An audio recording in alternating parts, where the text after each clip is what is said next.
¡Epa, compadre! ¡La hojilla! Estamos en la hojilla. Hojilla, ¿cómo es que dice la propaganda aquella, Nicolás? Hojilla raspapalante, que duran hasta que aguante. Mario, ¿qué tal? ¿Cómo está la hojilla hoy, chicos? Anoche te estábamos viendo, Fidel no se pierde la hojilla. Rumbo al socialismo, con Chávez, todos somos sus hijos e hijas. El pueblo es el hijo de Chávez. Presidente, el mensaje para la hojilla, para la continuidad de... La hojilla. Bueno, la hojilla es el programa más visto de la televisión venezolana, sin lugar a dudas. No lo digo yo, lo dicen los números. El programa con más credibilidad que hay. Y Mario Silva es un gladiador, amado por el comandante Chávez. Mario Silva, amado por Chávez. Valiente, gladiador, inteligente gladiador, él y todo su equipo. Así que honor a Mario Silva y a su programa La Hojilla, que en vida del comandante Chávez en este planeta, digamos, en vida terrenal, bueno, lo defendió con todo, pues, con todo, con los codos, con las uñas, con la verdad, con todo, siempre lo defendió. Gracias, Mario Silva, gracias, hermano. Gracias, prepárense.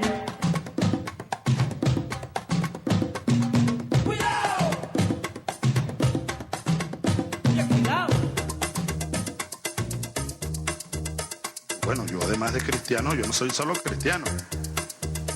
Yo soy un revolucionario y también soy marxista. Asumo el marxismo. Revolución es sentido del momento histórico.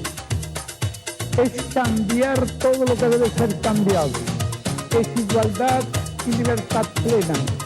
No se trata de solo de hablarlo y proclamarlo, hay que construir el socialismo, nuestro socialismo en el siglo XXI, en Venezuela, en el marco de América Latina y en el marco de los acontecimientos mundiales.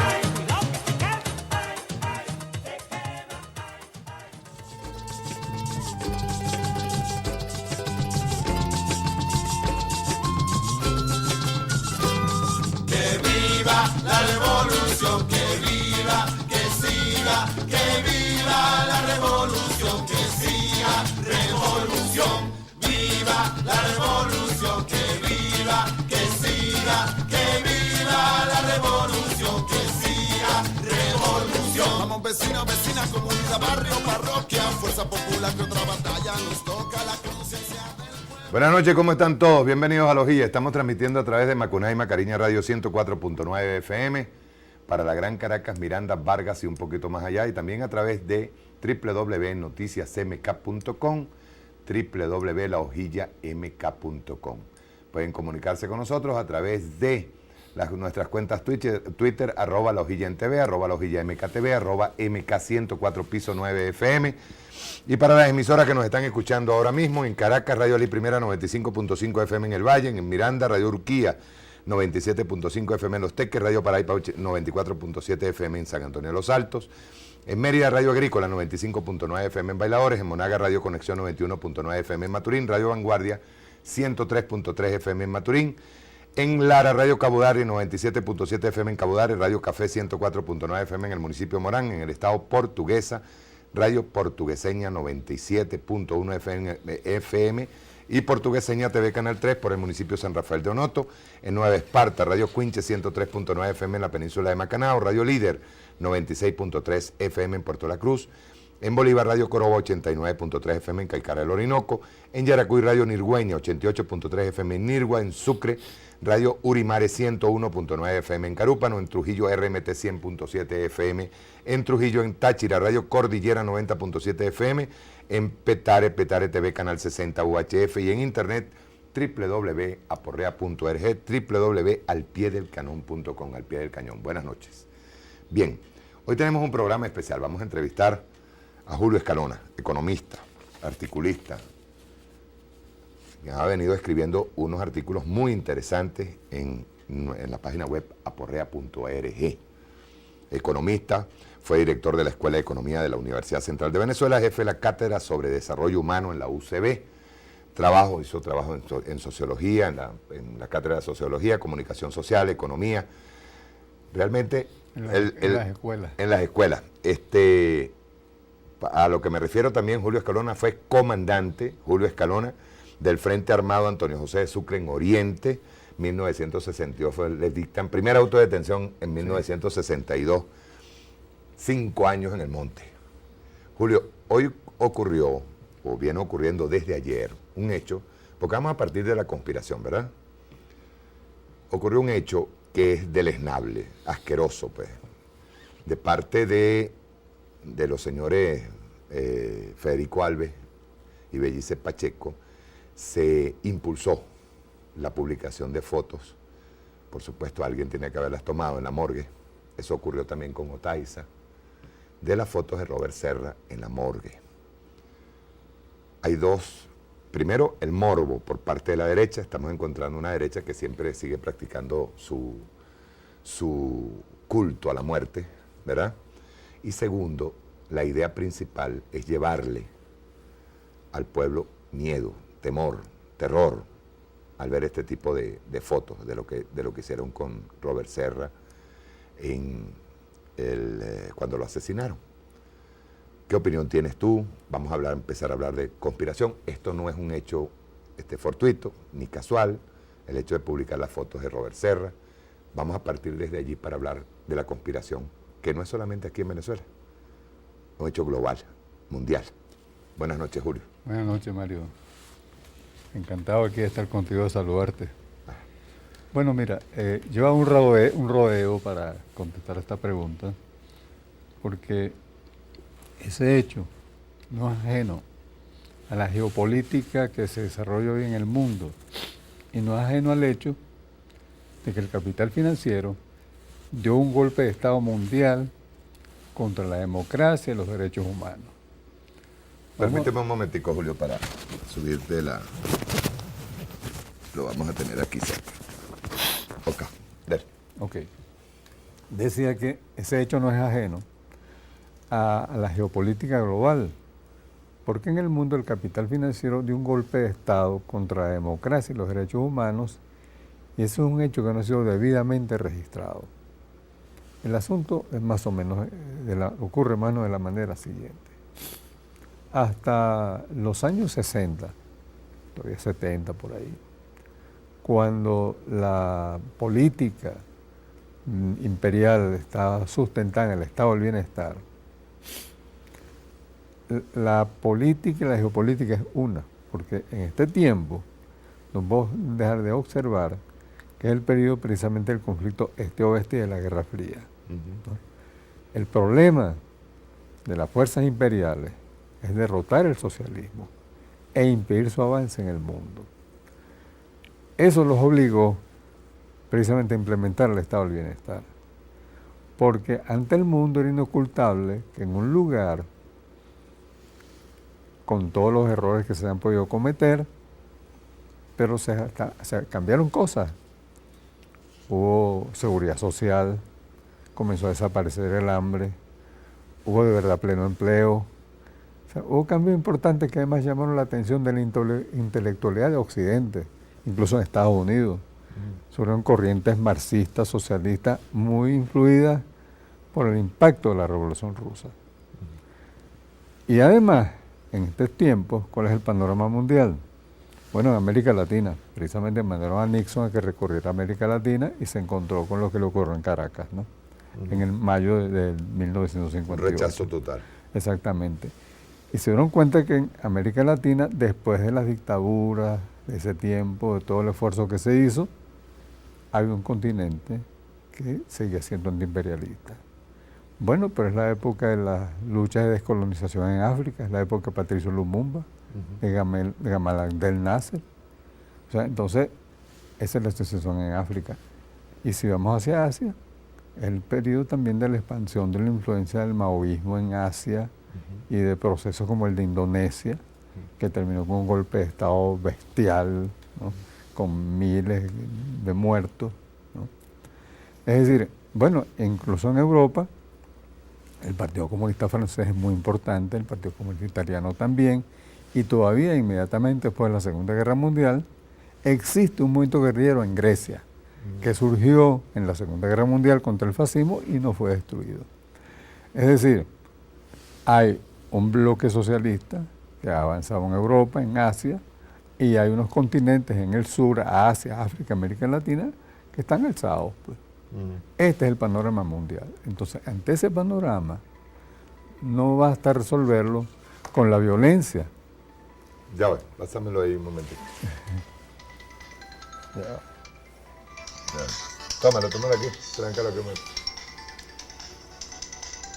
No se preocupe, que así es la hojilla. Bueno, disculpa que se me olvidó apagarlo. Vale, apágalo. Okay. Bueno, ese es el panorama, entonces no basta con la violencia. Entonces es necesario implementar un proceso que se ha denominado, yo lo he dominado, que se sostiene un proceso de negociación interclasista entre sindicatos, Estado, empresarios, que trata de buscar cierto status quo, por lo tanto hay que respetar ciertos derechos económicos, ciertos derechos políticos, y eso es lo que le da fundamento a lo que hemos llamado la democracia formal, ¿no? La democracia representativa. Y la democracia representativa es un instrumento político en esa época, porque el mundo es este que estamos viendo.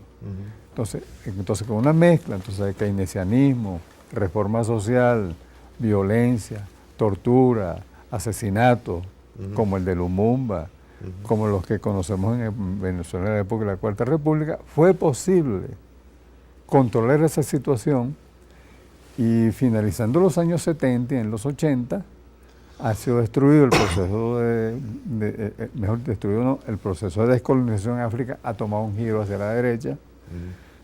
Fue la situación de Indonesia, que hay una película que se llama El año que estuvimos en peligro, que relata lo que pasa es que nosotros tenemos más cerca a Chile, pero lo de Indonesia fue incluso más grave que lo que ocurrió en Chile. Exacto. La matanza de comunistas, gente de izquierda. Con una mezcla entonces de política y represión, fue posible derrotar los movimientos revolucionarios de los Incluso años... digamos el proteccionismo por parte de Estados Unidos con las dictaduras de América Latina. Sí, toda esa mezcla de dictaduras, democracia, represión, fue una geopolítica fundada en hacer concesiones mientras ganaba fuerzas para aceptar un golpe definitivo. Okay. Cuando estos procesos son derrotados, yo tengo diversos escritos sobre eso, cuando esos procesos son derrotados, eso es lo que yo llamaba el ajuste político. El ajuste político que hizo posible el ajuste económico neoliberal, porque los años 80 son los años del consenso de Washington. Con el consenso de Washington, entonces comenzamos a observar el capitalismo tal como es, pues, sin toda esta cobertura keynesiana, democrático-representativa, y entonces viene el ajuste de cuentas. Y el ajuste de cuentas, entonces, es que durante los años 50, 60, hay un proceso de importante acumulación de ganancias y se reparte, hay una parte que se entrega a los trabajadores, a la sociedad, pues para mantener ese clima de democracia representativa, ¿no? La interrelación. Uno no vive sin el otro. Exacto. Entonces, ¿qué ocurre? Que en los años 70 comienza esta gran crisis del capitalismo que obliga a reorganizar el capitalismo y se renuncia a los fundamentos del Fordismo, del Taylorismo que caracterizaron todo este periodo. Y viene el proceso precisamente de la informática, de la robotización, de la informatización, y es posible por primera vez organizar un gobierno global, que todavía en los años 50 y 60 era más difícil, pero con la telemática y la unión de las computadoras, hay más control. Las computadoras con el satélite, entonces es posible. La gente no se pregunta por qué en plena guerra los presidentes de Estados Unidos se van de vacaciones a sus ranchos que tienen por allá en el oeste de Estados Unidos. Que pueden estar allá, están conectados con el poder y pueden tomar decisiones en el mundo entero, porque con la informática y los satélites fue posible ver el mundo todo en tiempo real. Entonces es una política para esos tiempos, en los cuales el capital no está dispuesto a hacer concesiones. Y para no hacer concesiones... Menos si tiene todo el control. Para no hacer concesiones, tiene que restringir la democracia y tiene que restringir los derechos humanos. Luego, hay un cambio importante de los bancos. los bancos hasta los años 60, 70 todavía, ¿no? Es un intermediario entre el ahorro y la inversión. O sea, los bancos recogen el ahorro colectivo de empresarios, de personas como tú, como yo, que puede ahorrar cualquier pequeña cantidad, y lo transfieren a la inversión. Entonces hay una conexión entre ahorro, inversión, y en inversión, creación de empleo, creación de bienes y servicios, y esta es más o menos la ecuación keynesiana, ¿no? En esas condiciones hay un sistema en que permite acumular capital, pero mantener el nivel de empleo, mantener ciertos beneficios sociales, etc. Con la crisis del capital de los años 60 y 70, esto cambia totalmente. Y no están dispuestos a permitir que parte de la ganancia se vaya hacia los trabajadores, ¿no? Sino que es acumular sostenidamente capital. Y el papel de los bancos es decisivo, porque entonces los bancos ya no comienzan a prestar para invertir en bienes y servicios y en función de crear puestos de trabajo, sino para especular. Y entonces descubren que especulando, sin contratar trabajadores que le hagan huelga, sin tener que estar pendientes de pago de salario y nada de eso, minimizando todo eso, entonces acumulan millonarias sumas todos los días. Aquí mientras estamos tú y yo conversando, están acumulando millones de dólares en el mundo entero, millones. Y la gente no se da cuenta porque, claro, no están siendo acumulados en procesos productivos, donde participa de alguna manera la gente, son especulativos. Entonces, en esas circunstancias, los márgenes, no sé si logro explicarme, entonces los márgenes democráticos se cierran. Y entonces es cuando, sobre todo de la época de Reagan, pero de Bush para acá, entonces se crea la doctrina de la guerra preventiva. Porque la doctrina de la Guerra Fría fue la del equilibrio del terror, ¿no? Que partía de la idea de la destrucción mutua asegurada. Y eso dio origen a un tipo de guerra en las cuales la política era lo predominante, ¿no? Y por eso se seguía aquella máxima de Clausewitz de que la guerra es la continuación de la política por otros medios. Pero eso se invirtió.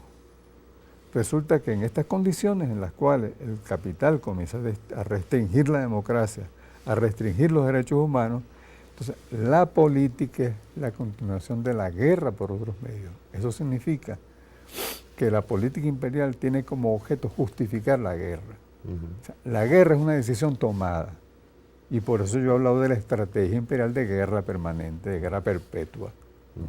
No es que estalle una guerra aquí y otra allá, sino que estamos en guerra. Y yo desearía convencer al gobierno, a todos los que nos escuchan, que estamos en guerra.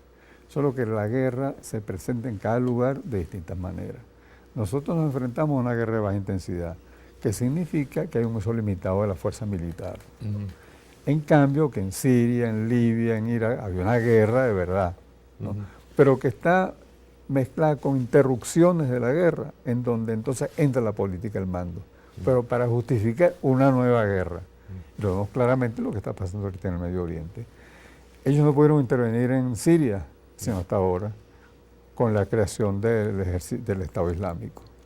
Entonces, pero fíjate que el Estado Islámico es una jugada política. Lo que yo quiero resaltar entonces es que no hay guerra si nosotros los derrotamos políticamente. Y para eso tenemos que comprender, bueno, uno, que estamos en guerra, pero no es para salir a armarnos simplemente, es para salir a armarnos políticamente, para en la batalla política por la paz, como lo ha hecho el presidente Maduro y como lo dijo el presidente Chávez, derrotarlo. Si nosotros los derrotamos políticamente, no hay guerra. Batalla de las ideas. No solo de las ideas, ¿no? Es mucho más profundo que de las ideas. Es una batalla para que en cada hecho de la vida cotidiana tú los derrotas. Entonces vamos al ejemplo que tú pusiste. ¿Por qué eso?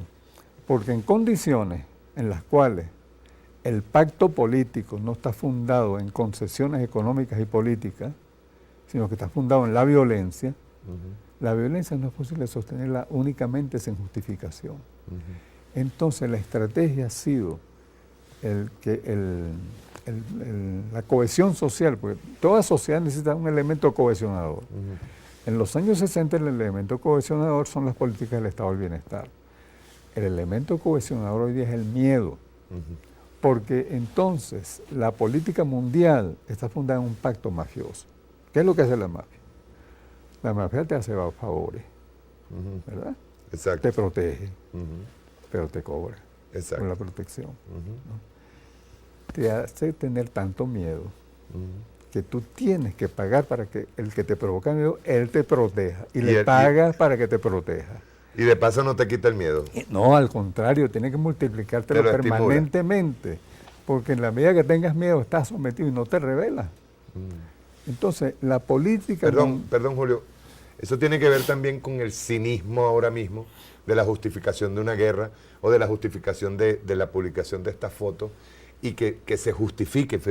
Cuando yo hablo de justificación, que se justifiquen actos horrendos a través de los medios. Claro, es verdad lo que tú dices, pero lo que yo quiero es algo que está incluso un poquito más atrás.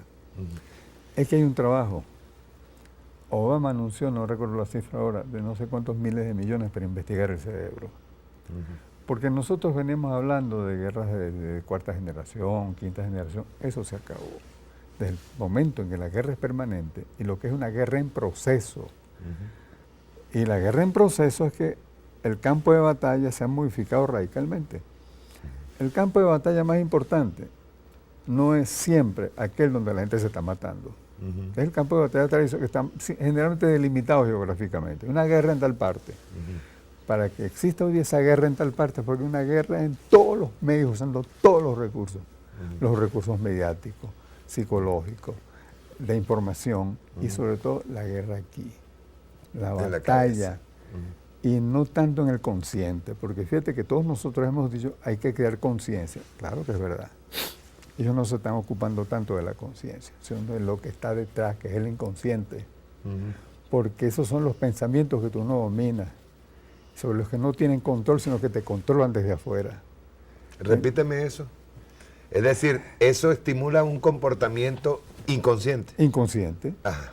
Entonces, resulta que si alguien estudiara la conducta, eso se ha estudiado ya. O sea, tú estás siendo bombardeado. Totalmente. Bombardeado a través de los medios, a través de información. Pero sin que te des cuenta. Pero sin que te des cuenta. Y además disfrutándolo. Ajá. Y encima eso te provoca a ti un comportamiento que es ajeno a tu... Y una actitud política. Exacto. Entonces, el miedo es el cemento que hoy día articula la sociedad mundial. Eso es, si no entendemos eso, no podemos hacer política. ¿Entiendes? El miedo. Y fíjate que todo está fundado así. Por ejemplo, el contrabando.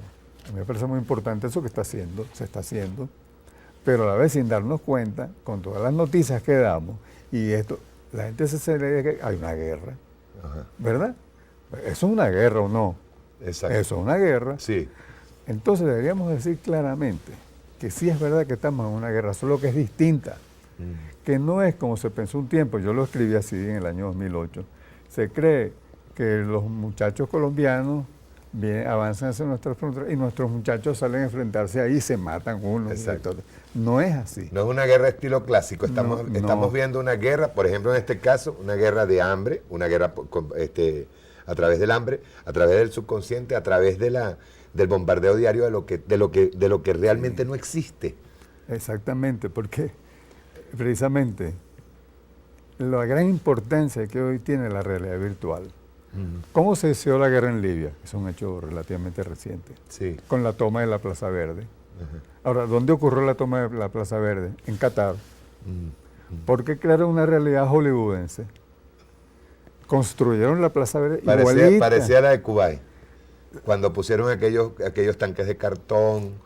O cuando pusieron a aquella hija del diplomático que fue y lloró y dijo que había visto cómo estaban matando a los niños, que los sacaban de las incubadoras. A esos que decapitan hoy día. Ajá. ¿no? Ajá. Que la decapitación es real, pero todo el contexto político que se crea con eso y se construye es lo que es serio.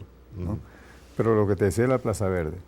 La Plaza Verde estaba en Qatar, pero resulta que después de esa supuesta toma de la Plaza Verde, los gobiernos europeos, que no podían hacerlo, reconocieron al supuesto gobierno rebelde que se enfrentaba a Gaddafi, ¿no? Que estaba en Benghazi.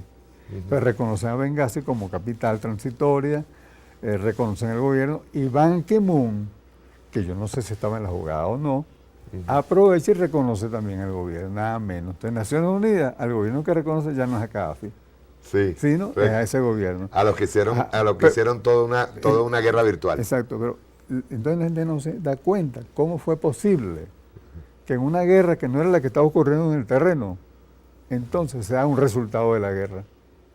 El desenlace de la guerra, bueno, finalmente cuando matan a Gaddafi. Pero ahí, cuando entonces Europa, Estados Unidos se sienten libres de meter tropas, meter dinero, porque reconocieron un gobierno, pues. Exacto. Y Ban Ki-moon lo reconoce también. Exacto. Bueno, entonces, ese ejemplo es muy importante, porque en todos estos hechos cotidianos, en donde se generan realidades virtuales, hay que estar muy atentos. Y en las realidades virtuales no se derrotan simplemente con la razón, porque es una realidad irracional. ¿Entiendes? Estamos en un juego que no está fundado solamente en la razón, eso es algo que tenemos que entender.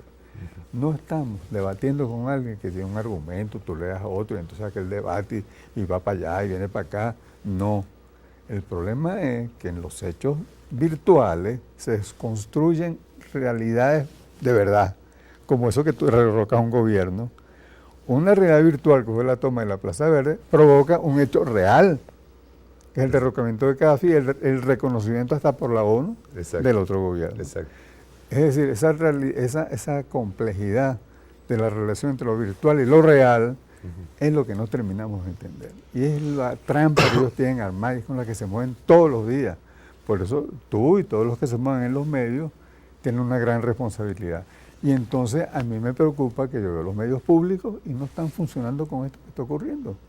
Ellos están funcionando dando unas razones, un discurso político y perfecto, rememorando al comandante Chávez, es muy importante. Que de paso es un discurso consciente, Sí, pero no se está atacando esa parte que está ahí. la parte inconsciente. Al contrario, muchas veces, mira, hay imágenes, porque yo me pongo a ver la televisión, el canal 8, pues, yo lo veo. Digo, ellos no se dan cuenta que con esa imagen están favoreciendo lo otro. Claro. Porque si no entendemos este problema, entonces no podemos participar en la guerra.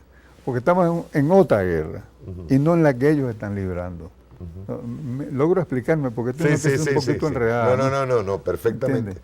Entonces, si nosotros no entendemos, primero que dieron un golpe de Estado. Es que está claro que dieron un golpe de Estado. ¿Y qué acompañó ese golpe de Estado? Bueno, fíjate, las leyes que aprobaron en Estados Unidos, que además ellos le dan valor transnacional. Exacto. El ejército de Estados Unidos, en cualquier lugar del mundo, pero autorizado para eso, y donde se lo permitan, por supuesto, todo es sospechoso terrorista y te puede detener. Y trasladarte a una cárcel clandestina, indefinidamente, sin fórmula de juicio. Sí, caso de Guantánamo. Ahora, peor que Guantánamo, son estos pocos cárceles que hay en Europa del Este, incluso en algunos países por ahí que no voy a nombrar, que no se sabe dónde están. O sea, ni tu familia, ni tus amigos, o sea, un desaparecido. Pues, o sea, contra lo que nosotros luchamos acá, se ve que ellos lo asesoraron, porque ahora lo asesoraron y aprendieron. Exacto. Y dijeron, coño, si la causa es desaparecerlo, Exacto. porque mientras Mario Silva está preso allá, la familia, va un abogado, la prensa, no sé qué. Pero si no se sabe dónde está, el tiempo se olvida. Es lo que ha pasado. ¿Cuántos decenas de presos hay ahorita en el mundo, ¿no? Y no se sabe dónde están ni por qué siquiera. Ni la prensa se ocupa de ellos, porque entonces la prensa, que es de ellos también, eso no lo menciona más nunca. Sí. Entonces, ¿cómo nos enfrentamos a esa guerra? Bueno, esa fue una de las leyes, que se llama la Ley de Seguridad y Defensa, la Ley Patriota. La Ley Patriota legalizó la tortura. Y por eso te hablaba ahora mismo, Julio, del cinismo. Bueno, pues claro, pero lo que pasa es que cuando tú dices... Cuando tú apruebas un hecho monstruoso, tú lo apruebas. El subconsciente se acostumbra a eso. Ahí es donde vamos, porque el cinismo es una razón. El cinismo está en el terreno de la razón. Pero resulta que ese cinismo repetido y asumido como normalidad, el problema es que hay un sector de la población que ha aceptado esa realidad. Y eso no se resuelve dándoles discursos éticos, dándoles discursos políticos. Hay que generar otra realidad. O sea, el problema que tiene la crítica hoy día es que si la crítica no genera hechos, entonces no sirve para nada. ¿Entiendes? No sirve para nada. Exacto. O sea, la única crítica, ¿no?, es aquella que genera otra realidad, que la gente la puede ver, entender, moverse con ella. Si no, está bien, hacemos una importantísima labor, criticamos, que es lo que hacen los medios públicos todo el día. Está bien, pues. Yo no niego que eso está bien, lo que digo que no es suficiente, porque con lo que se están moviendo nosotros es con los aspectos irracionales de la mente y de la conducta humana, ¿no? Y entonces eso no se resuelve con argumentos racionales. Yo llego y te explico, no, mira Mario, es que esa foto tiene, y está bien, pero yo no tengo la posibilidad de explicarlo así, aquí, habladito contigo, con toda la gente. Lo que la gente ve es eso, yo tengo que demostrarle a la gente con otros hechos cómo es que realidades virtuales generan hechos que son muy reales. Exacto. Y que destruyen conciencia, destruyen procesos, destruyen esperanza, crean miedo. Y el miedo es ese cemento que nos está vinculando hoy día en el mundo entero y que es el cemento principal. Tú hablabas en estos días de una conspiración global. Incluso incluye la palabra ecología. ¿Por qué? Bueno, fíjate, la palabra ecología... Luego vamos a entrar vamos a pisar terreno venezolano, pero tenemos que estar conscientes de todo lo que viene de allá para acá. Es que esto también es terreno venezolano, fíjate. Una cosa importante, es que nosotros antes hablábamos así, vamos a ver la coyuntura nacional, ahora vamos a ver la coyuntura internacional, ¿verdad? Informe político. Informe político, coyuntura nacional, buenísimo. Coyuntura internacional, es perfecto. El problema es que eso no se puede tratar ahora sí, porque la coyuntura en todo caso es nacional mundial. Exacto. Pues no puedes hablar de un hecho en Venezuela como algo de Venezuela, sino que eso está vinculado estrechamente y es parte, no de un contexto, sino de un proceso, que es otra cosa, y tú lo sabes bien. Un contexto es una cosa, está por ahí por fuera, es como la piel, pues. Me cubre, ese es mi contexto, ¿no? Pero resulta que la verdad es el proceso, que mi piel no es independientemente de lo que está dentro, claro. y porque están interconectados, entonces, y eso es ecología. Entonces, ¿cuál es la cosa con la ecología? Uno, que efectivamente, nunca como ahora, el planeta había estado tan en peligro como está hoy. Exacto. Y hay que leer el discurso del presidente Chávez en Copenhague, diciembre de 2009, que está escondido por ahí. Sí. Lo revivió el discurso del presidente Maduro ahora en la cumbre climática que hubo en la ONU ahorita. Sí. Pero ese discurso y después ya. El problema es que el discurso que el presidente Chávez pronunció en la cumbre climática, no fue cumbre, fue una conferencia climática de 2009 en Copenhague, sí, es una guía para la acción, porque es una guía de cómo se está destruyendo el planeta y cómo se están creando masas de capital a partir de ahí. Y fíjate, te voy a decir otra cosa más grave aún. ¿A dónde va ese capital? Porque, de verdad, oye, yo me hice esa pregunta, oye, pero ¿es con tanto real? Pues? ¿A dónde va eso? Pues? Bueno, eso va, Mario, hacia la más grande revolución científico-tecnológica que la humanidad haya conocido. Yo creo que hay dos grandes revoluciones científico-tecnológicas, la revolución industrial y esta. Porque esta toma distancia con todo ese proceso que ocurrió desde el siglo XIX hasta ayer. Exacto. Entonces, esta revolución científico-tecnológica, primero, tiene como propósito crear una superioridad militar, científico-tecnológica absoluta sobre China, sobre la Unión Soviética, muy delante de ellos. Y luego sobre esa base lograr la superioridad militar absoluta. El día que tengan la superioridad científico-tecnológica absoluta y la superioridad basada en eso, militar absoluta, hay una guerra nuclear. Caramba. ¿Entiendes? ¿Por qué? Porque ellos tienen la ilusión de que, primero, pueden crear armas y misiles antimisiles que los protejan a ellos de las explosiones nucleares. Y están generando, hay armas de destrucción masiva de nueva generación, la guerra robótica, la guerra informática. Tú sabes que hoy día es posible dejarnos oscuras. Ahorita ellos decían que nos quedamos sin luz. Nos quedamos sin luz. y que puede pasar mientras está oscuro. O que nos pueden quitar las No comunicaciones. nos pueden quitar totalmente, interrumpiendo Sí. todo, como han hecho ya pruebas, ¿no? Entonces, ¿qué ocurre? Que yo he dicho, y no me hacen caso, que ellos están revisando la doctrina de la destrucción mutua asegurada sobre la base de la superioridad militar absoluta.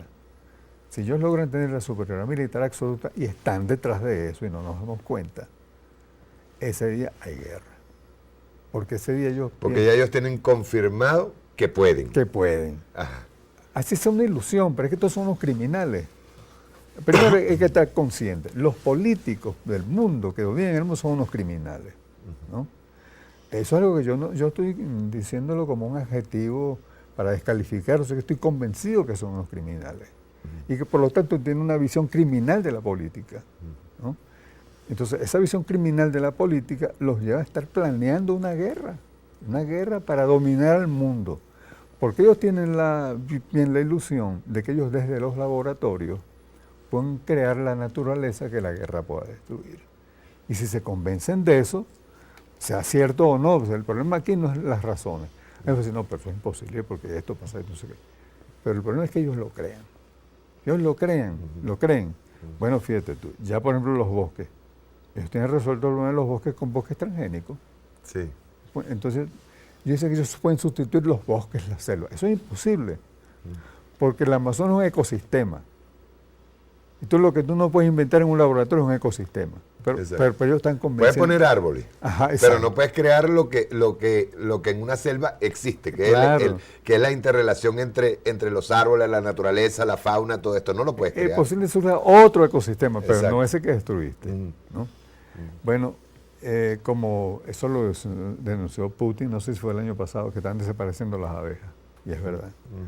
Ellos tienen diseñado una abeja mecánica que haga polinización. Bueno, no importa, yo suelto una abeja mecánica y polinizo, pues, Sí. y ese proceso sigue. Y así hay muchas otras creaciones, ¿no?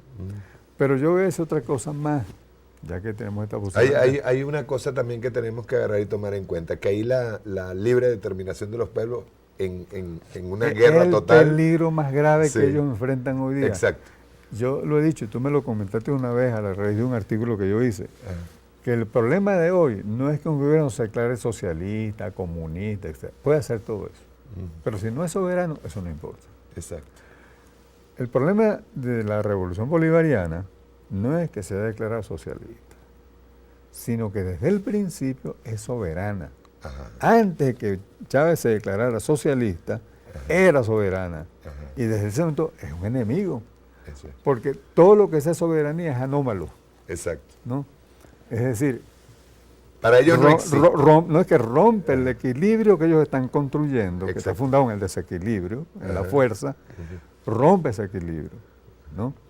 Entonces, todos los gobiernos como, bueno, el de Venezuela, el de Bolivia, Ecuador, Cuba, Brasil es un país capitalista, pero es soberano, Exacto. ¿no?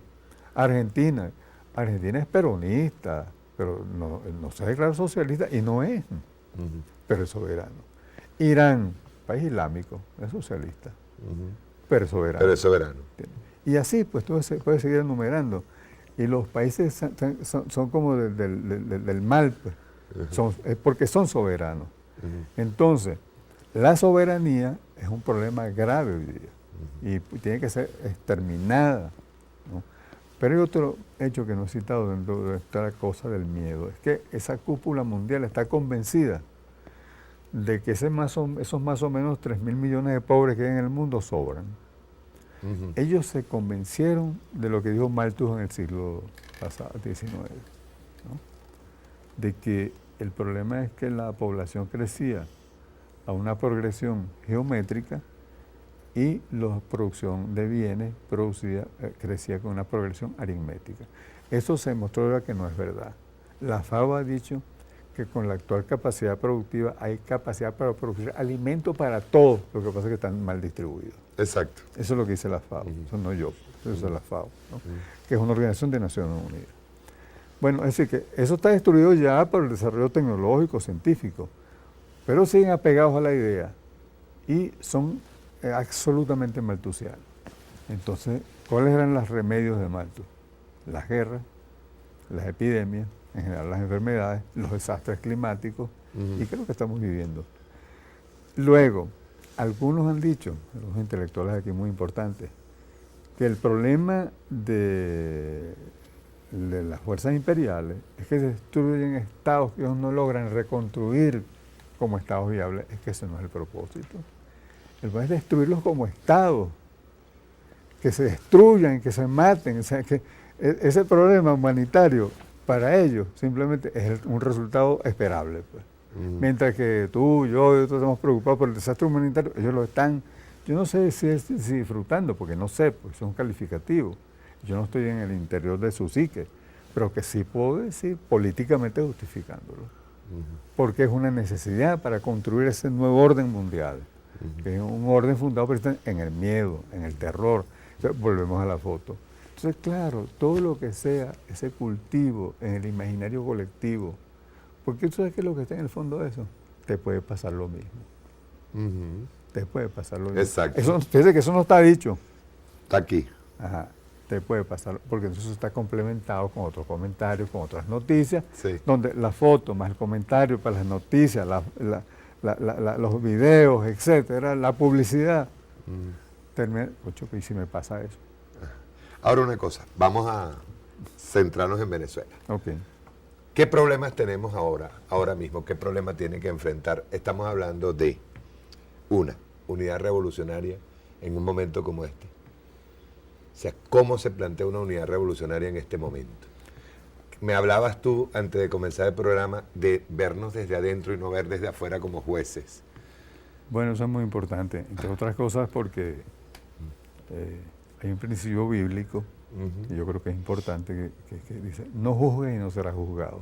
¿Por qué? Porque fíjate que incluso la misma sociedad le da el papel de jueces a personas escogidas, con unas normas, con unos criterios, pues.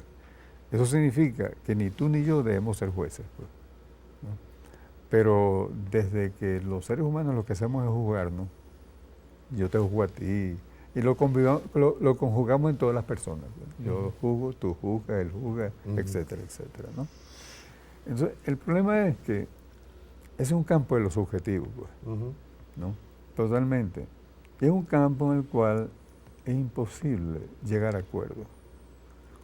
Porque tu juicio es distinto al mío y está bien, pues. ¿Cuál es el problema con eso? Pero si con eso queremos construir realidad y construir procesos de transformación, así no es, ¿no?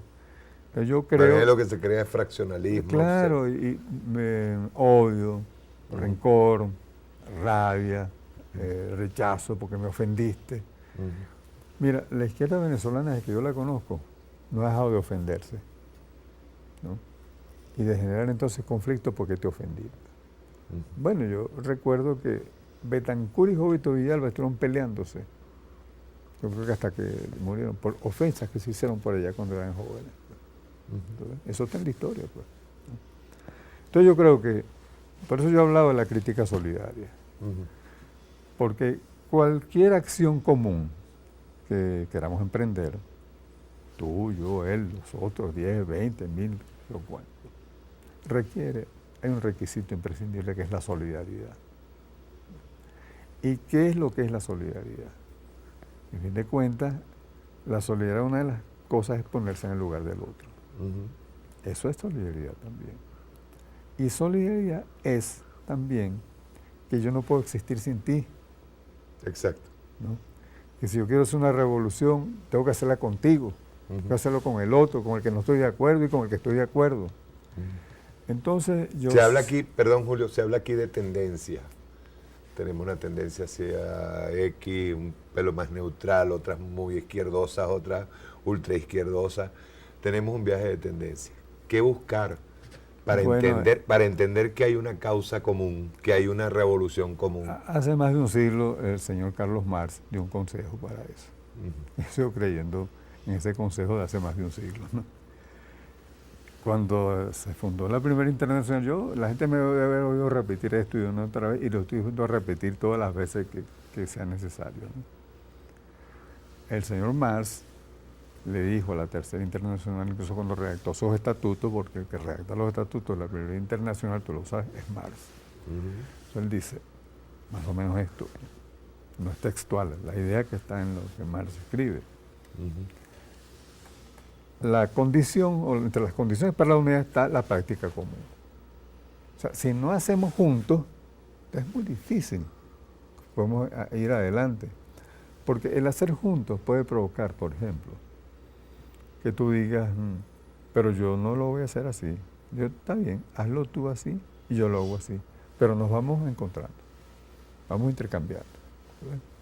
Eso es lo que es la práctica común. La práctica común no significa que hacemos lo mismo, sino que estamos en un mismo proceso y que estamos aprendiendo el uno del otro y que yo aprendo de mis errores, de los tuyos también y a la vez. Pero para eso es posible que estemos comunicados, que exista lo que yo he llamado coordinación. ¿No? En el Congreso Cultural de Cabima en el año 70 yo mandé una primera propuesta que era esto, que teníamos que coordinarnos. ¿No? Y si coordinación significa, tú puedes ser la tendencia que sea, y tú te puedes organizar como tendencia, está bien, pero lo que no podemos dejar es de actuar en común, con objetivos comunes, que es posible. ¿No? De hecho, todos los días, todos declaramos los objetivos comunes. Queremos un país mejor, queremos combatir la pobreza, etcétera, etcétera. En eso no tenemos desacuerdo. Incluso en el sueño, yo creo que nuestros sueños son más o menos comunes. Ahora, el problema es entonces esa primera cosa que dijo Marx, la práctica común. Y aclaro yo, esto es mío, que eso no significa que estamos haciendo lo mismo, ¿no? Podemos estar haciendo parecido o diferente, pero lo que es clave es que no nos separamos, que no nos dividimos, porque aquí ante el primer disgusto nos dividimos. Pues.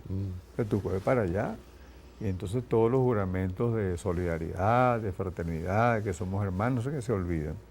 Y entonces tú comienzas ya a enfrentarme y a juzgarme. ¿Ves? Y entonces yo desde acá comienzo a molestarme porque me estás juzgando. Porque si algo molesta al ser humano es que lo juzguen, ¿no? Con razón o sin razón. Pero no te gusta. Pues. No, yo creo que ese ego que todos tenemos que no tolera el juzgamiento. Pues. Entonces reconozcamos que es así. Pues. Bueno, vamos a hacer una cosa juntos. Pues. Y eso no es imposible.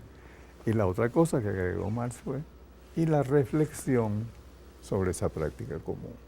Porque la reflexión es ese momento entonces en el que vas a hacer teoría sobre eso que estás haciendo. Exacto. Pero teoría sobre eso que estás haciendo, no sobre los libros.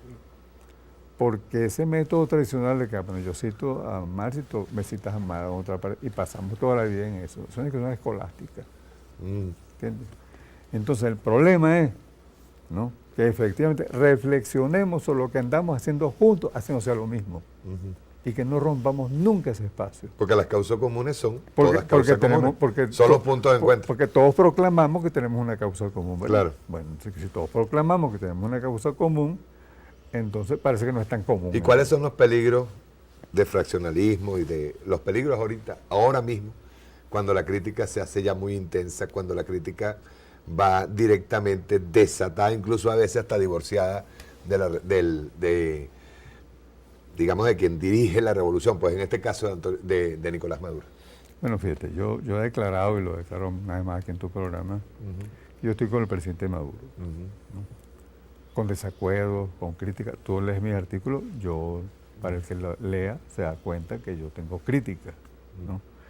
Pero resulta, que lo dije antes, siempre con la solidaridad como denominador común.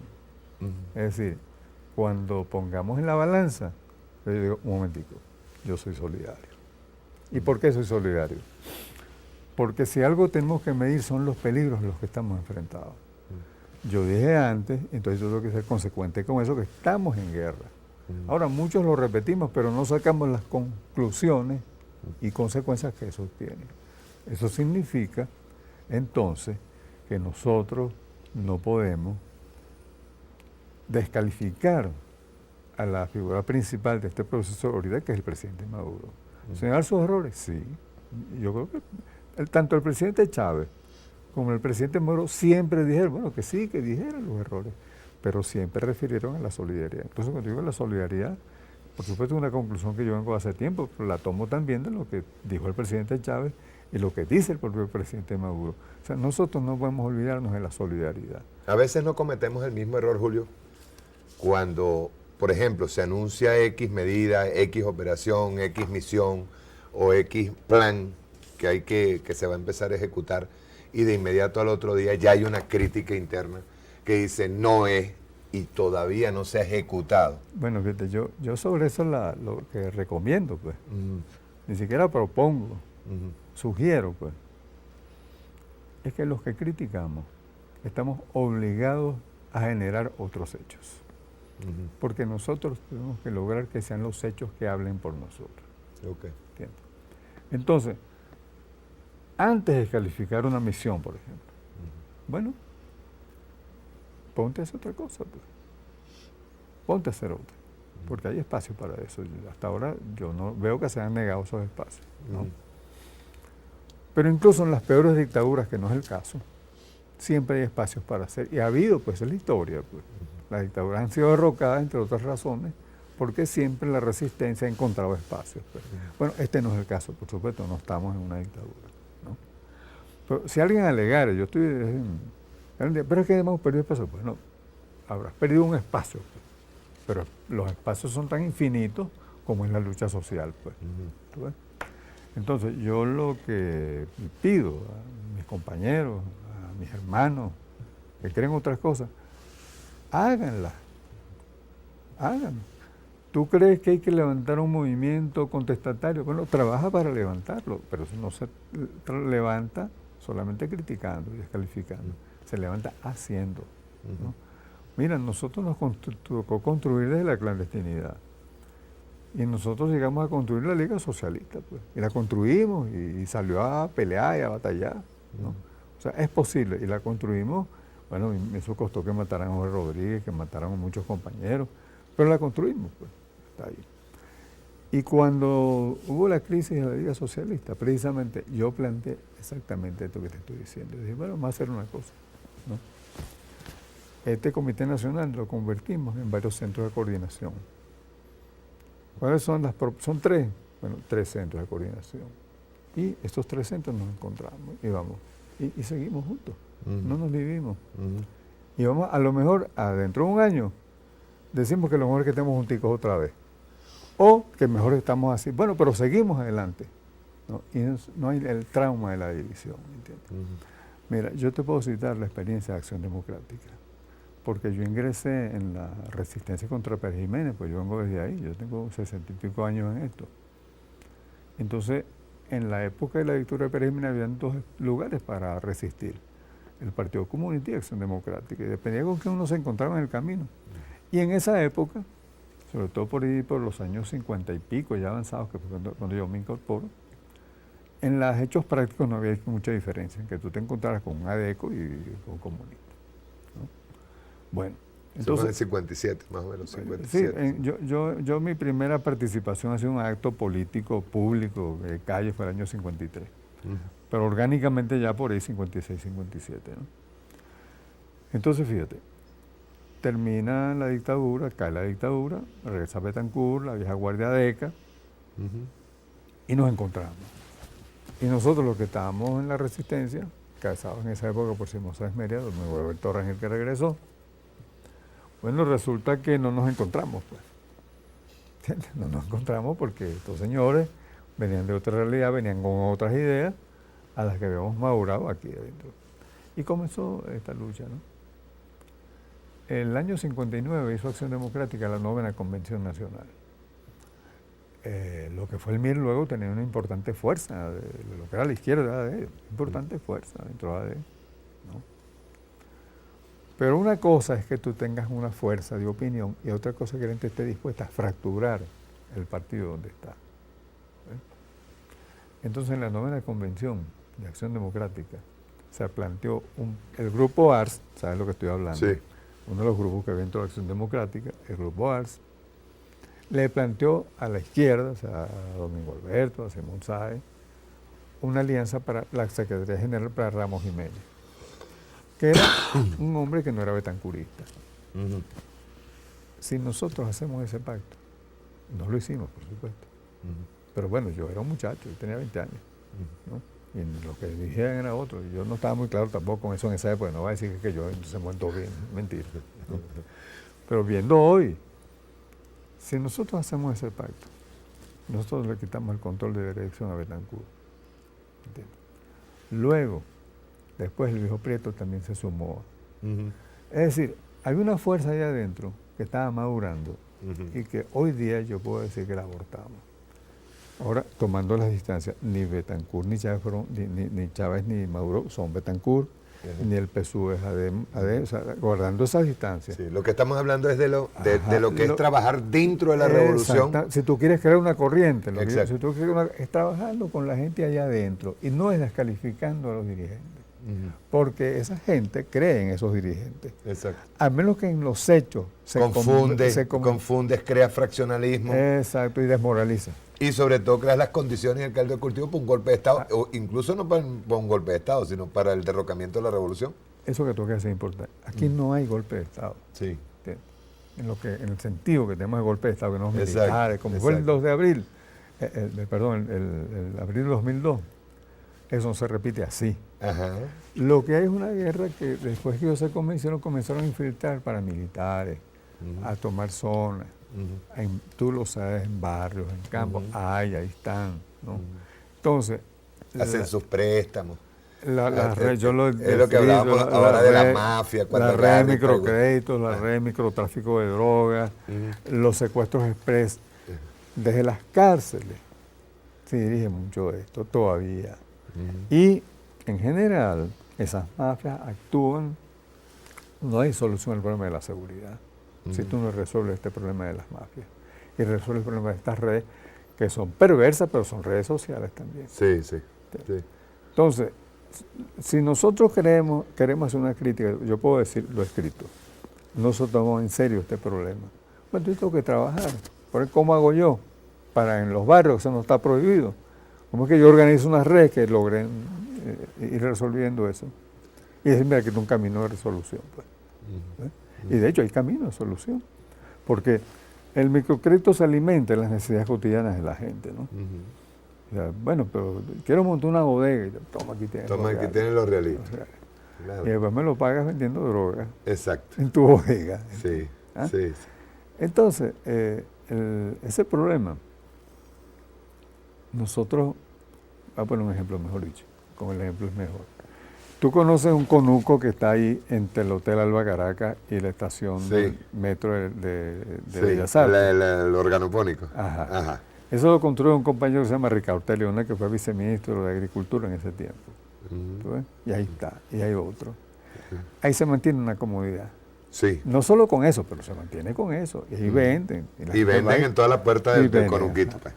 Bueno, esa solución es mejor que el microtráfico. 10 veces. Y crea soluciones. Hay que estimularlo. ¿Entiendes? Entonces, no hay una línea de acción para fomentar la agricultura urbana en la cual nuestros camaradas cubanos tienen una amplia experiencia y tú lo sabes. ¿Cómo se enfrentaron al periodo especial? En parte, con eso.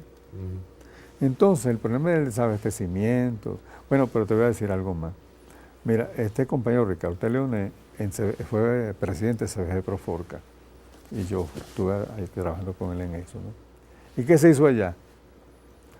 Bueno, un viejo proyecto que teníamos, lagunas para sembrar peces. ¿Verdad? La tilapia. Ajá, la tilapia. Ajá. Ahí hay un pez de agua dulce que es el laulao, que es un pez más sabroso que el salmón. Sí. Que es una maravilla. Crearon huertos familiares y comunales, ¿no? Para entonces... huertos también medicinales. Y todo eso sobre la base de cooperativas. En los talleres de ahí del Bosque Uberito, para cerrar la madera, están en manos de una transnacional. La sacaron y crearon cooperativas para esos talleres.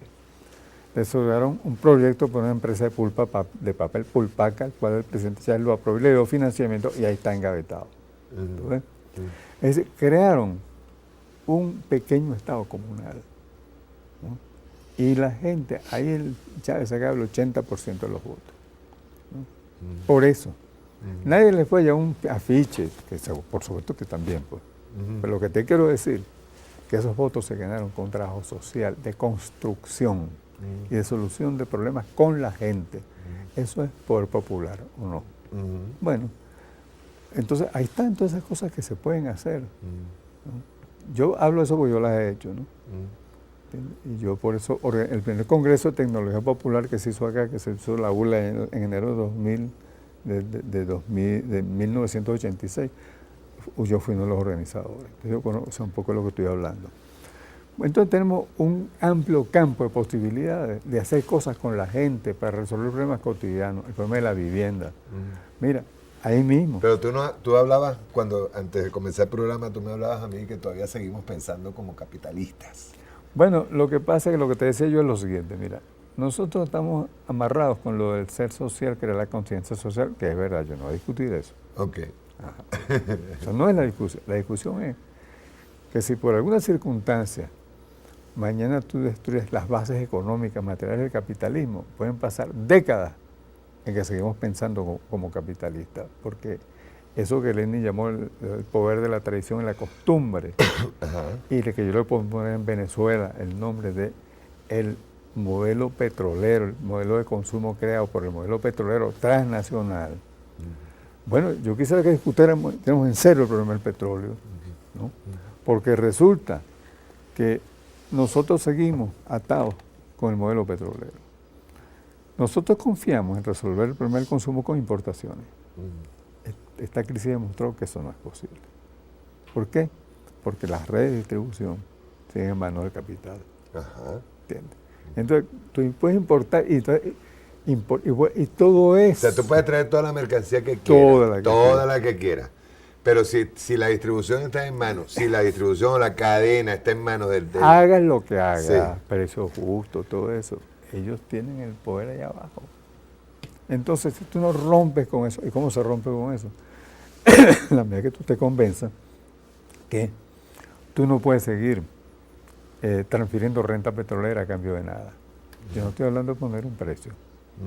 Las viviendas, por ejemplo, o más en general, la política social fundada en la dádiva es un fracaso rotundo. Porque la gente recibe la dádiva, pero por la vía de la dádiva la gente nunca se satisface. Sí. Eso como cuando no cuesta. Eso es como tú estás creando un hijo, ¿no? Tú le facilitas todo, le regalas un par de zapatos. Y a veces, pero yo necesito son 2. Y tú no le dices, mira, hijo, tú no... no le costó, Julio, no le costó. Ahora vamos a discutir eso que le costó. Porque fíjate eso, yo sé que tú no lo estás diciendo en ese sentido. Pero los neoliberales hablan de eso, que no le cuesta. No. Yo hablo del sentido de pertenencia al colectivo. Vamos a quedar claros. Por ejemplo, voy a regresarte al tema del conuquito. Ok. ¿Cuántas familias hay ahí? Y les cuesta agarrar y sembrar todos los días. Salen y venden, saben qué es lo que están vendiendo porque tienen clara conciencia de lo que están produciendo. Claro, no, yo te dije que yo sé que tú me estabas planteando eso, pero yo te quiero decir que los neoliberales hacen una afirmación parecida. No es igual a lo que pero no es igual. No es igual, pero es parecida. En ese clasista. Y si es parecida, entonces ahí tenemos un problema. Exacto. ¿Cómo hacemos para que lo que propongamos no pueda ser asimilado? Por eso es como lo del progresismo, pues. Yo renuncié a hablar de progresismo. Desde que Capriles se declaró progresista significa que eso no distingue. Exacto. Porque cualquiera puede ser progresista. Bueno, y en Estados Unidos la gente progresista es la que nos da palo todos los días. Exacto. Pero es progresista allá, pues. Exacto. ¿No? Pues fíjate. Lo que hay es que crear una educación, ¿no? Tanto a los que les transfieres dólares, divisas, capital, como lo que les transfieres bienes, de la retribución solidaria. Porque lo que está claro es que cuando tú recibes una casa, tú estás recibiendo naturaleza. ¿Cómo le retribuyes a la naturaleza? A esa naturaleza que te puso la pared, el piso, el techo, y estás transfiriendo trabajo. Entonces, si yo tengo conciencia de que estoy recibiendo una cosa que no la he creado yo, sino otro, ¿no? Y que yo tengo que retribuirla. Entonces, eso implica que desde el principio, y eso no se hizo, ahora todavía se puede, pero estamos atrás, ¿no? Desde el principio, sobre todo el presidente Chávez, que tenía una ilimitada capacidad pedagógica, ¿no? Pero hecho claramente que esto no se iba a regalar, sino que se iba a entregar, y eso implicaba un compromiso social. Exacto. En la dirección que tú dijiste, un compromiso social. El esfuerzo del comandante Chávez que decía, ok, te estoy entregando una casa, pero ¿dónde está aquí la zapatería? de la comunidad, dónde está aquí la siembra. Exacto, ¿Dónde está aquí? pero yo diría incluso más que eso, ¿no?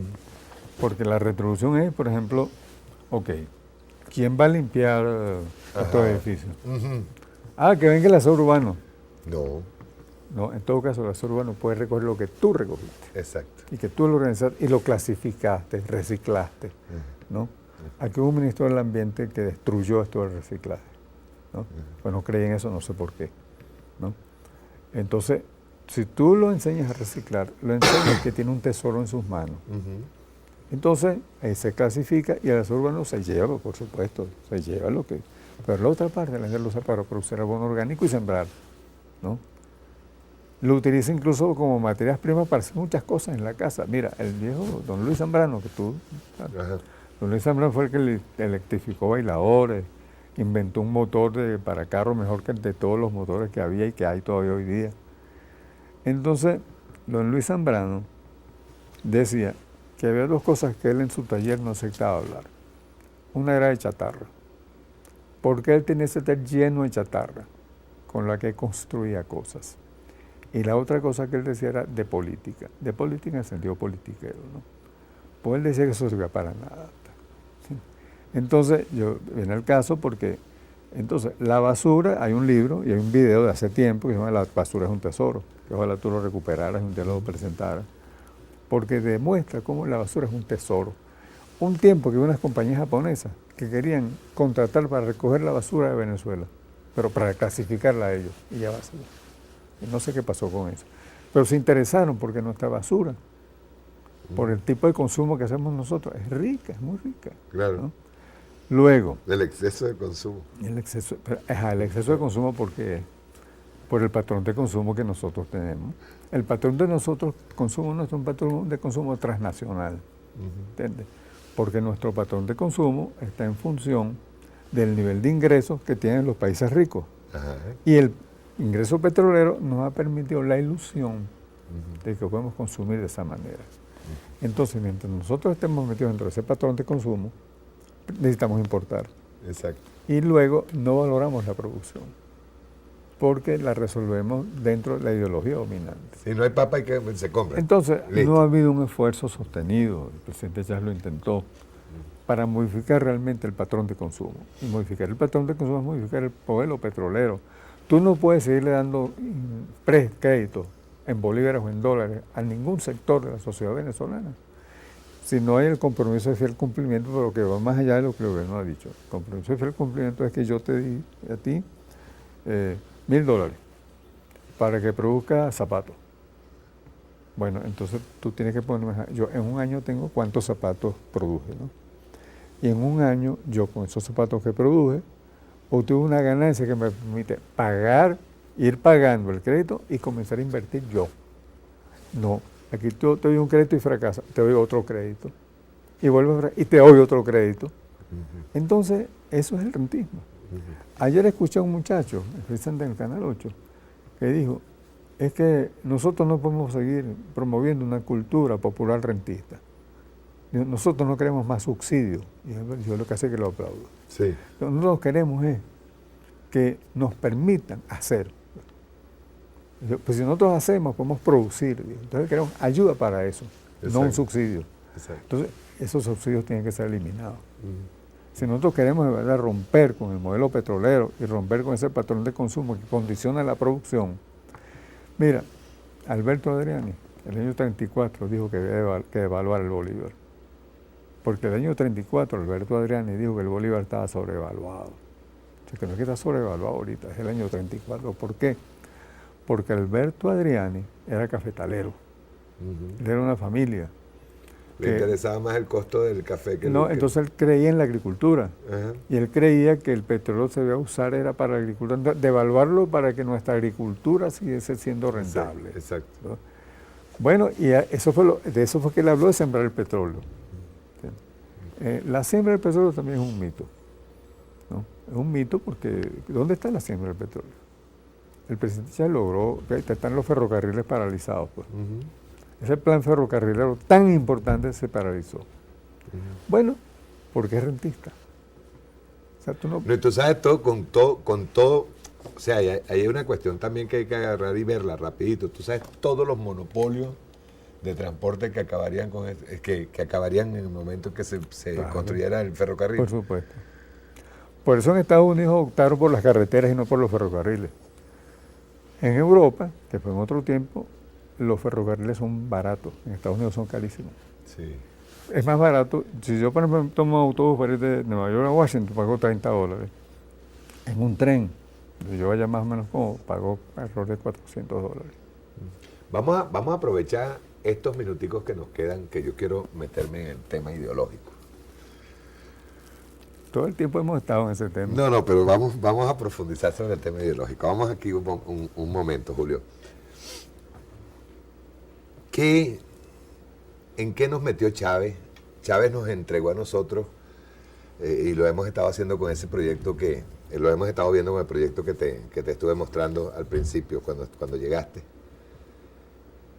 Chávez nos regaló una encrucijada de todas las ideologías, una especie de mezcla de cada una de las ideologías. ¿Qué tenemos nosotros en las manos aquí y qué nos dejó Chávez en este caso?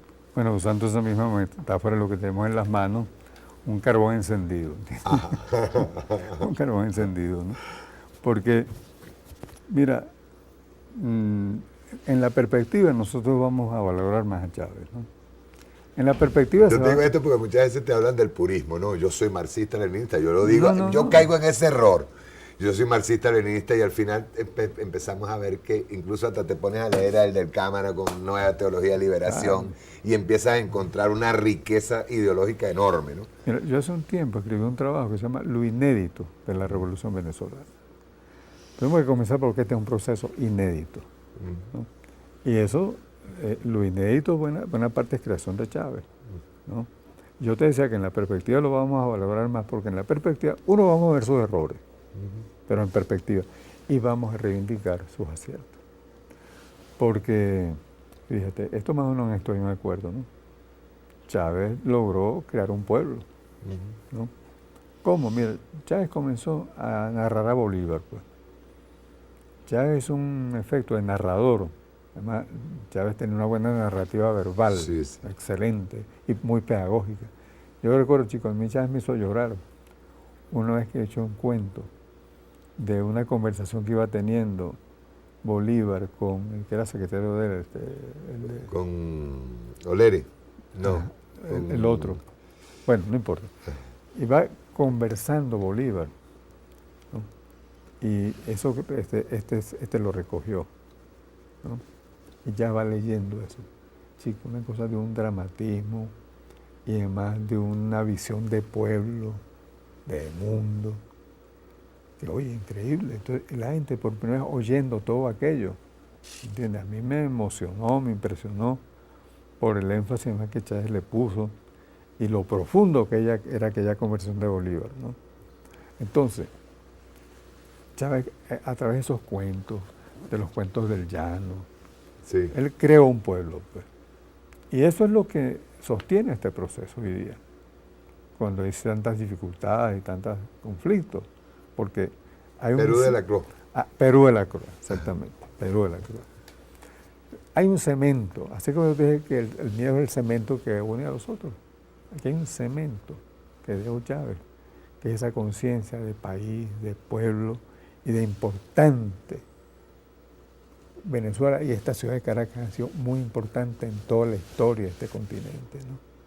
Caracas siempre ha sido una ciudad de la revuelta. Caracas siempre ha estado en revuelta.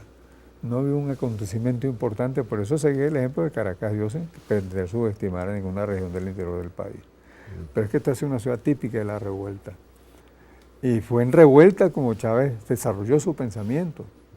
Y una cosa que habrá que subrayar un día, ese pensamiento fue creado en un proceso de revuelta permanente. No de revolución, pues la revuelta no necesariamente es revolución, pero de revuelta, de pueblo en movimiento, de pueblo reclamando, de pueblo manifestando. Aquí el único periodo de democracia directa que yo recuerdo fue el periodo del 23 de enero del 58 al 7 de diciembre, que como no había congreso, como no había ni policía, la gente salió a la calle y se dio cuenta que tenía poder y comenzó a decisiones que se tomaban en la calle. ¿Sí? Y eso fue lo que Betancur acabó. Pero Betancur se ha destacado poco que la principal obra de Betancur es que liquide ese proceso de democracia directa que va de enero a diciembre del 58. Entonces, fíjate, Chávez creó eso. Pero además de eso, Chávez creó una geopolítica del siglo XXI. Se habla mucho del socialismo del siglo XXI. Pero la geopolítica del siglo XXI se la debemos a Chávez. Los bloques. Todo esto que se está hablando ahorita el policentrismo, la multilateralidad, pero más que eso. Multipolaridad. La multipolaridad. La idea de la soberanía. Yo tengo un trabajo específico. Fíjate que en esta última campaña del comandante Chávez siempre habló fue de, cuando se habla del Plan Nacional Simón Bolívar, te hablan es principalmente conservar la independencia, que la independencia está directamente vinculada a la soberanía. Entonces, ese tema de la soberanía, bueno, picó y se extendió en el mundo. Yo pude apreciarlo porque tuve la suerte de estar esos últimos años en las Naciones Unidas. Y pude ver como la cooperación sur-sur, e incluso ese término, cooperación sur-sur, surge con Chávez.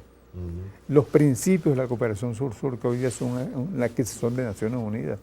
Eso se lee, el comercio justo, el trueque. Cuando Chávez habló de trueque, todos se rieron aquí. Cuando se habló del ALBA.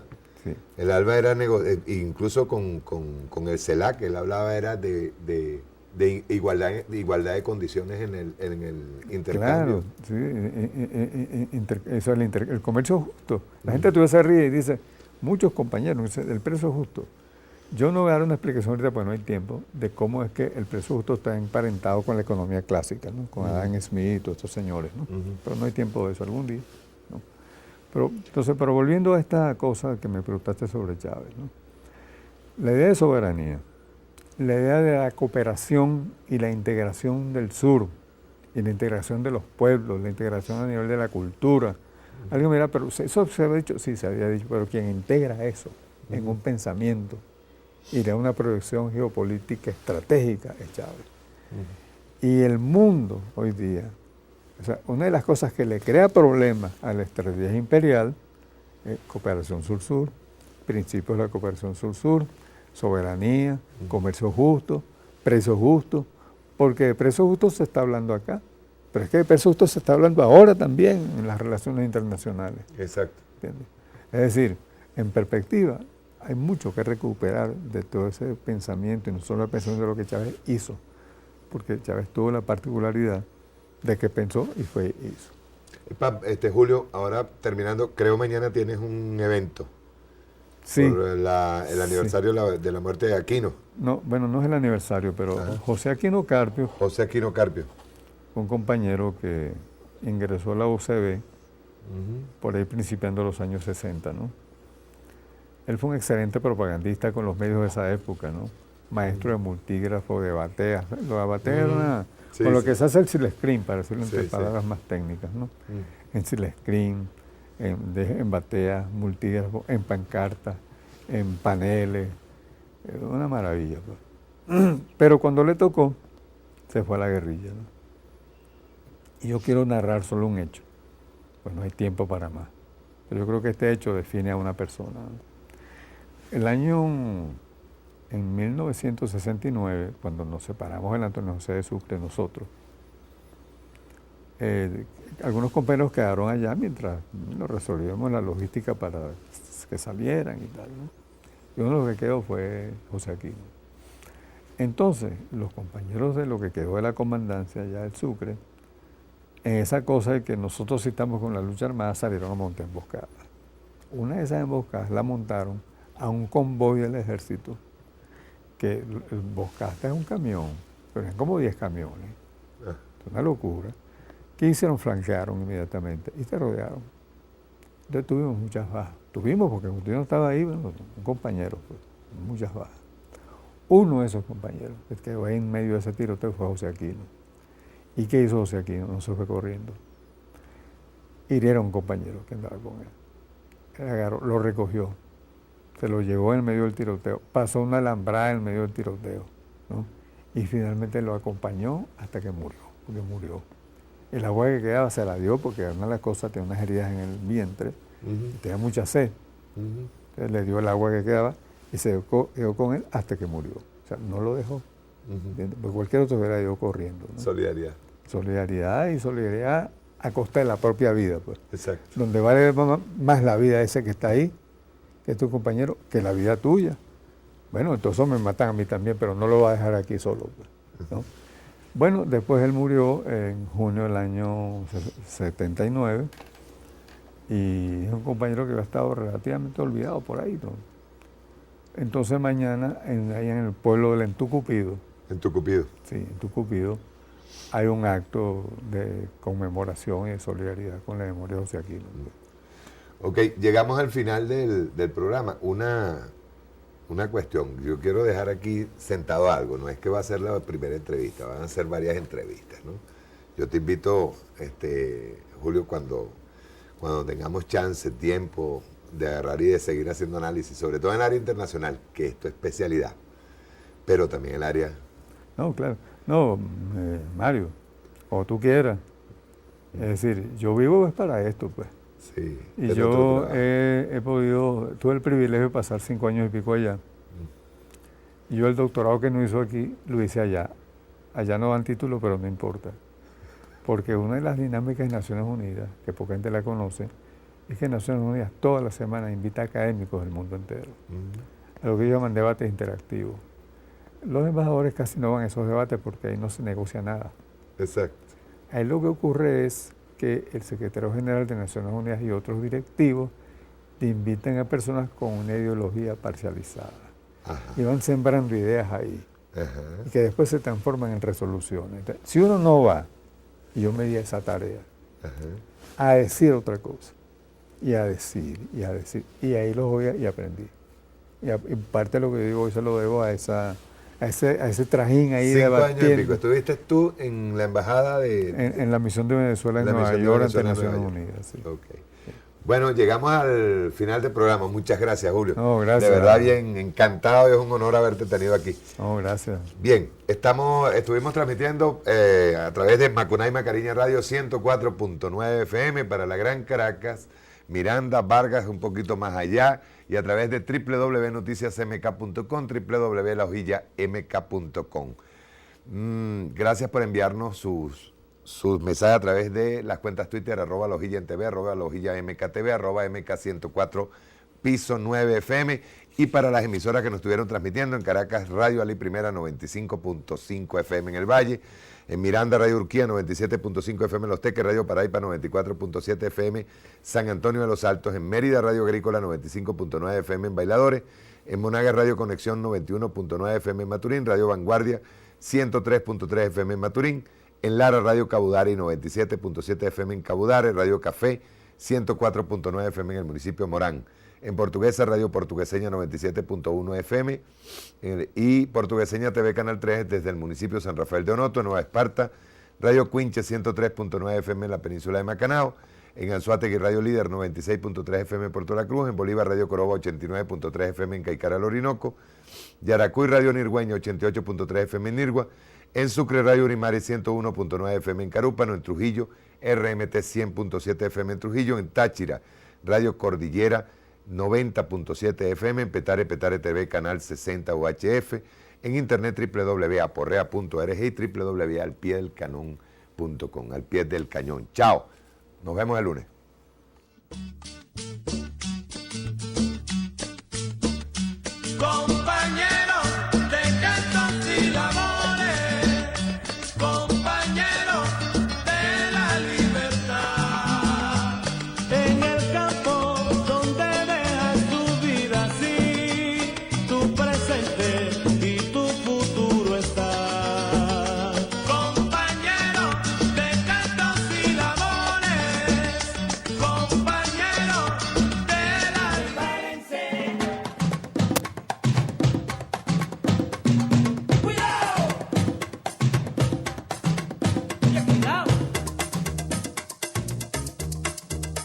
Bueno, yo además de cristiano, yo no soy solo cristiano. Yo soy un revolucionario y también soy marxista. Asumo el marxismo. Revolución es sentido del momento histórico. es cambiar todo lo que debe ser cambiado. Es igualdad y libertad plena.